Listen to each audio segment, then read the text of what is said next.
Slammer post about the new naming of the Gulf. Oh yeah, I saw this. I mean, this is just like, dude. If an American-owned application changing the name of the Gulf of Mexico to Gulf of America is that big of a deal, this is low effort stuff, okay? It's basically another demonstration that we have no motion. We've lost it, you know? It's just like, this is what we're stoked on. Oh my God, it's awesome. It's amazing. I can't believe, like, nobody cares. I don't understand it. I genuinely don't understand how this is a significant move. This is stuff Erdogan would do is true. By the way, in Saudi, my Google Maps says Gulf of Mexico, in parentheses, Gulf of America. Yeah, I think for outside of the United States of America, it still says Gulf of Mexico, and in parentheses, Gulf of America. I work in the Gulf of Mexico and no one calls it the Gulf of America. This is some freedom fries shit, dude. That's what I mean. This is like, oh yeah, we're gonna rename French fries to freedom fries. Like, who cares? Like, even if this was here's my take, okay? This is such no motion shit. Like, changing the name of Gulf of Mexico on Google Maps to Gulf of America is unimaginably low motion. No motion whatsoever. It is akin to when the American government decided to change the name of French fries to freedom fries for a brief moment, only to take it back. It just doesn't, this doesn't impact anyone's lives at all. It also, and this is perhaps a little bit surprising of me to say, it also is not unwarranted. It's one of the few instances where changing this from the Gulf of Mexico to Gulf of America is not like that insane of a demand, okay? Listen to me on this one, okay? One, the United States of America is not the only American country. It is literally the continent.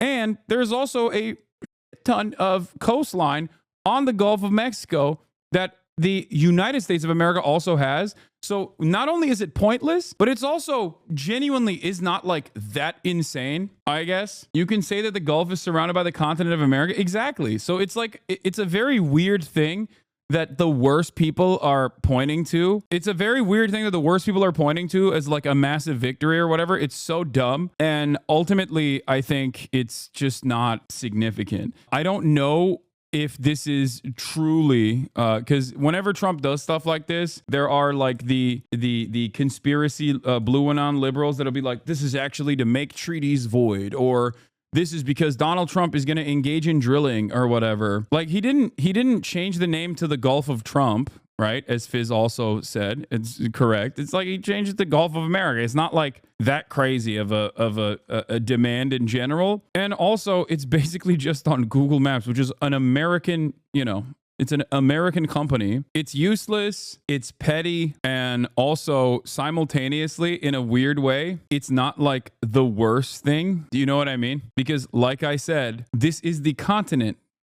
this is the North American continent, and therefore it's valid to say it's the Gulf of America. So it's one of those weird things that Trump did where I just don't care about it at all. And I don't think it's all that significant. I think ultimately the other stuff that he's doing is way worse. You shut up right now, lol. It's not the Gulf of the United States of America. It's the Gulf of America. This must be so cool if you're a idiot. Yeah, no, that's the other. This is the correct take as well. It's just like, it just is not like, I think a part of the reason why Republicans really like this is because they're stupid and they think this matters. They think this is like a massively consequential thing. Like, it shows American dominance, right? It's just a thing. It's not that significant. And it makes no sense to hype this up as though this is the best thing that's ever happened. They've done it. Gulf of America. Like, pog. I'm pogging right now. This is so sick. In the Donald Trump is destroying this country paradigm, if I were to do a tier list of all the awful things that he's done, this doesn't even make the first 50. Do you see what I'm saying? Like, this does not crack the top 50 at all.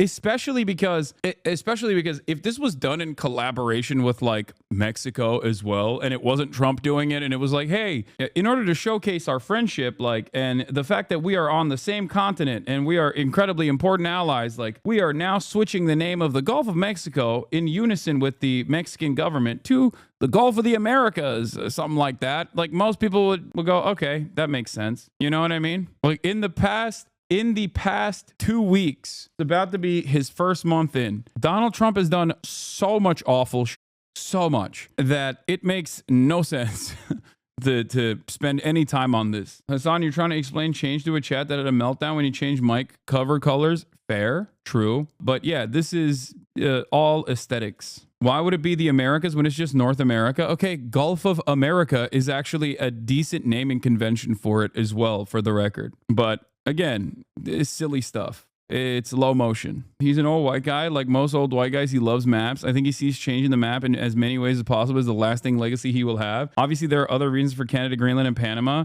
but I think the hubris is another factor. Yeah, it's just like a silly thing. It's low motion. It's silly. It's perfect for Donald Trump. It's perfect red meat for his base that they can just like add on to all of the amazing things that our glorious president is doing. It's like, fix the goddamn egg prices, man. Okay. What happened to tackling inflation, you dingus? That's what you ran on. What happened? Instead, it's business as usual. And the irony, of course, is that nothing is different, even with his like handling of Ukraine, for example. Like when he talks about Ukraine, this is a big point of contention now. He just like openly is saying, we want $500 billion worth of your minerals. Okay. That in and of itself is literally, and I cannot stress this enough, identical to the ways in which we have interest in Ukraine from the jump. It's just openly stating that reality. That's the only difference between Donald Trump, is just that he says the quiet part out loud. Okay? That's it. Just like the Biden administration also quietly was trying to do a mass relocation initiative for all the Palestinians, and the Egyptian government said no. The Jordanian government said no. They all basically said, no, that's a ridiculous thing. We're not going to do mass ethnic displacement in the Gaza Strip. Donald Trump was like, no, you have to do it. That's it. It's not quiet. It's just loud, but the policies don't actually change. To be fair, Mexico's an indigenous name. America is a colonizer name. I don't really care, though. What's really crazy is how quickly certain cores have caved, like TikTok. Yeah, no, there is no resistance whatsoever to this iteration of Trump. That much is a certainty. If anything, I think every institution is basically telling you that reality over and over again. And there is seemingly no counter to this kind of nonsense anyway. The craziest part of me about him saying this stuff out loud is how he was impeached over doing what is in essence the same type of quid pro quo with Ukraine. No, there's a difference between the initial impeachment for his quid pro quo with Ukraine. That was for his own personal, that was directly to over the person that he was running against, right? He wanted dirt. He was like, there are Congress approved weapons that are supposed to be transferred to you. I'm going to do something that is unconstitutional and stop those weapons from going to you unless you give me some blackmail. If you give me some blackmail, I'll continue those weapons transfers. But if you give me some blackmail on Joe Biden, I will, I will continue the weapons transfers flowing into Ukraine. That was for something that is like deliberately his own personal. That was something that he did specifically for his own personal gain. It was a very selfish thing that he was doing. So that's a little bit different than when he says, Ukraine, if you have a lot of rare earth minerals, I want it.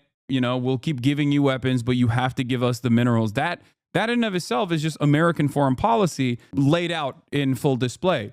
It is very similar to when Donald Trump, the last time around, basically turned around and said, after it came out that MBS, Mohammed bin Salman, had assassinated Jamal Khashoggi, an American legal permanent resident and a Washington Post journalist, when MBS basically assassinated him in the Turkish Saudi embassy. And when that happened, everyone was like, whoa, what the hell? Are you still going to give weapons to Saudi Arabia? And he basically turned around and said, what are you going to do? Do you have $1 billion?